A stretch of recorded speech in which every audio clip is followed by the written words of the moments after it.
Hey, how's it going, everyone? So what am I working on now? Well, I've got this '04 Chrysler Pacifica in front of me, and I'm going to be putting an alternator on it. It's charging and all of that, so why am I putting an alternator on? Noise. It's making a weird noise, like a humming, like whirring type noise. And let me show you. Let me start up, show you what I got. So, here's the bad boy. It's right over here. This thing's got like 180,000 miles on it, I believe it is. And that's the original alternator from what I can tell. I mean, I could be wrong. Once I get it up and get the stuff off, it might be aftermarket, but no, that looks like a Chrysler label. So let's start it up. Let me let you hear what I got going on here. Nothing dramatic, but you could definitely hear it, and the customer's concerned about it, which I would be too.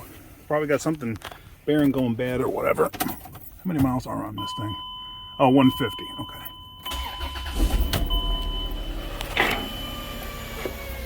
Now you can hear it already.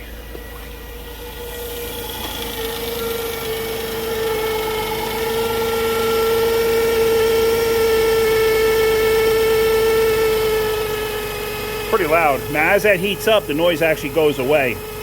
So what I'm going to do is I'm going to shut it down. I'm going to take this upper engine cover off, take the air cleaner out of the way so I can get to the serpentine belt easy enough.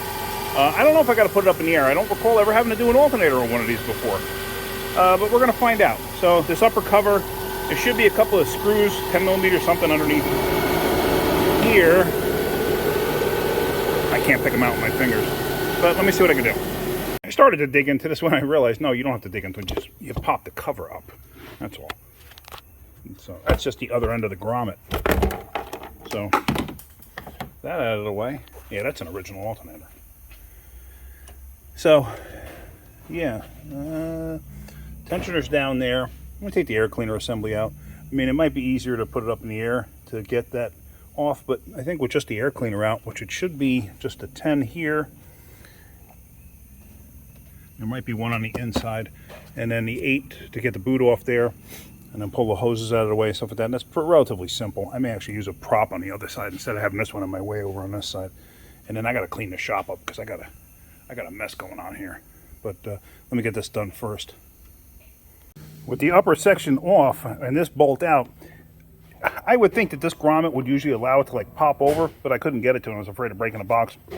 Basically, I just unscrewed it. Take that out, and now look at that. You have a ton of room in there. So, you know, it's relatively easy to get to everything. Now, one thing before you go too far, make sure you disconnect the battery, which is what I'm going to do right now. You see the battery's disconnected, so now what I'm going to do is take this upper bracket off, and then we'll take the connections off here. Really not a big deal. This upper bracket is just like an upper support. And this hose, I just kind of like tucked it out of the way. You don't want to try to take it off because, as you see, it goes underneath the intake manifold. So you don't want to really mess with it too bad, possibly crack it or whatever, because that would make for a miserable day. All right, so bracket's off. Now we could disconnect the main power lead right there. And one thing that I noticed, I'm going to show you in a second.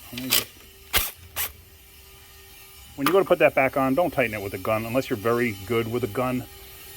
So you'll over tighten it and snap it. So, what I wanted to show you was this. That main connector there has a lock on it. I didn't touch that. That's how it was. So somebody's disturbed that at one point in time and just either never clicked over the lock, or maybe it was never done from the factory. I kind of doubt that, but anything's a possibility. But yeah, see that? I did not touch that. You can see there's no, otherwise there'd be a fingerprint or something on that side. Maybe not. You see it is dusty. So. But yeah, I didn't touch it. So was somebody else messing with this before me? Who knows? All right, so let's get the belt off. There's the tensioner down there. Just need to get a long tool down in there. And this is where a belt tool comes in super handy. So let's do that. One thing I did notice too is, see this redundant ground here? It's loose. Okay. Maybe somebody did a timing belt on this at one point. I messed with that stuff. You don't have to take the alternator out and do a timing belt on one of these. I don't know. All right, let's get a tool to get that off. There, we got the tool in place. It's going down. A little sloppy fit, but whatever. These things are cheap too. You can get these things on eBay. You can get them on Amazon. You probably get them at Harbor Freight. A lot of the parts stores even have them too. But the nice thing about it is it's so shallow that it fits in nice and tight, and you can change that piece on the end there. There's different fittings that come with it. But with that, just by doing this, see that you loosen up the belt. Now with that, I just got to get the belt off. I can't film it at the same time though. And now with the belt out of the way, relatively simple. Just come over and take the bolts out.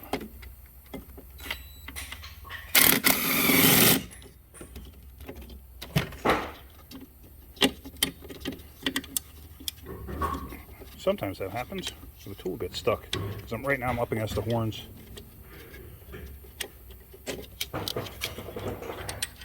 Not a big deal.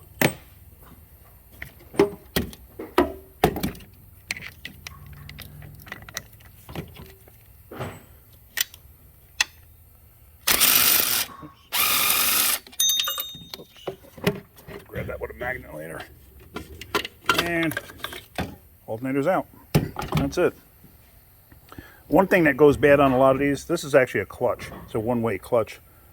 And a lot of times these things go bad and create noises, stuff like that. So who knows what the actual noise was, but the noise is definitely coming from the alternator. So let's get the new alternator in place and let's go from there. Just wanted to show you real quick, what are the chances? It fell and it's actually hung up off of one rib on the belt. It's not touched, it's not wedged between anything, it's just hanging out there. Let me grab a magnet. Alright, so now we're going to lay the new alternator in place. Now if you were reusing the alternator, this piece right here, this is like the adjustment mechanism for the alternator. As you tighten a bolt up, this piece slides inward and takes up the gap to like center it. A lot of times you may have to take the screw, stick it back in there to bolt, and wrap it with a hammer quickly. You may have to support the back of this just to drive this back through. I've made videos on that in the past. I'm not going to do that right now, but basically just going to take this and slide this back in place. Going to catch the bolts.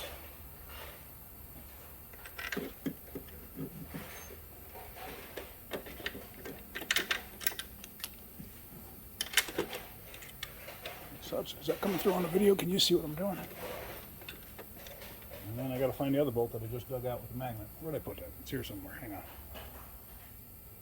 Alright, I decided to hide it on myself. Oh, no, wait, no. Duh. I'm a ding dong. It's a short one.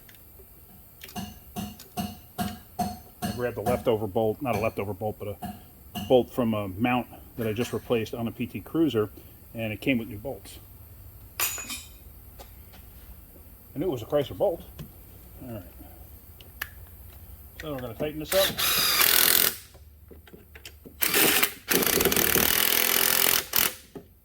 Anytime you do something like this, verify it with a wrench. So right here we're going to take a little trusty box wrench.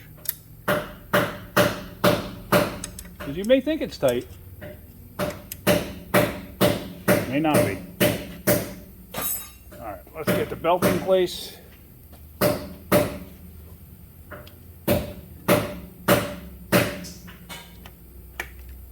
Sometimes it's easier to catch the grooved pulleys first and then do the smooth ones second. It's actually, there's actually a grooved pulley down below here and it's off of that. Let me get a screwdriver so I can move it.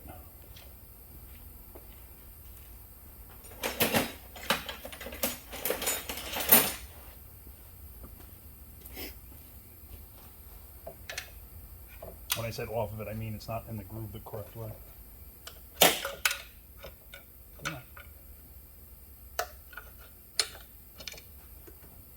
All right.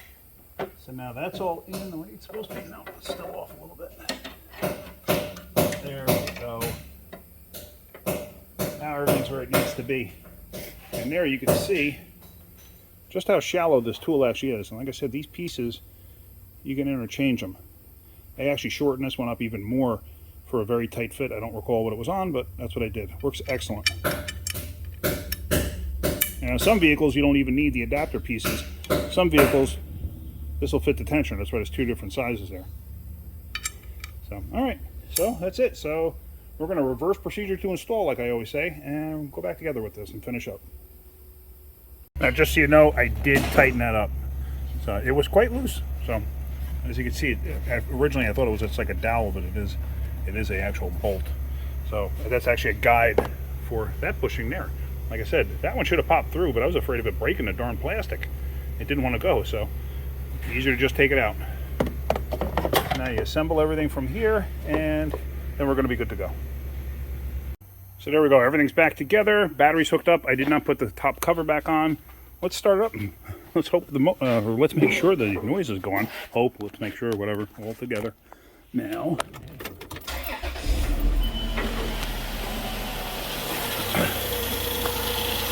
All right. Oh, nice and quiet now. Definitely not making that whirring noise that it was before. Like I said, a lot of times that clutch can go bad on these things. You can replace just the clutch. At this point, with this kind of mileage, the age of the vehicle and everything else, and that was an original alternator. Put an alternator on it. All right, that's it. Just gonna take this thing for a quick little road test. So, getting something out of my video, hit that like button. If you're good, please subscribe. Tell your friends too. All right, that's it. Hope you guys had a great day. Keep wrenching.